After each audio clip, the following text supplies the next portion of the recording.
Greetings to one and all. My name is Swasthi from batch 21-24. Today marks a significant milestone in my journey as I'm graduating from IIHM Hyderabad. This journey has proved to be a diverse array of moments and memories. It was also very enriching to learn more about hospitality, and also with international equipped standards was able to excel in it. Here I have been able to embark on a journey where it not only ignited my passion for hospitality but has also given me invaluable lessons where I was able to participate in many events like YCO. The most rewarding part here in IIHM Hyderabad for me has been my placement opportunities that I have received personally from IIHM Hyderabad. Looking at it, in my third year, I was able to sit through many interviews and was able to crack through many MTs like Green Park, Lemon Tree, Accor interview, as well as Oberoi's.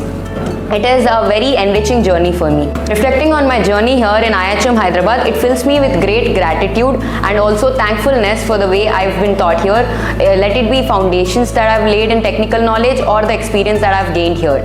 I can't wait to embark on my next journey. Thank you so much. Hotel Management with AI. Join IIHM.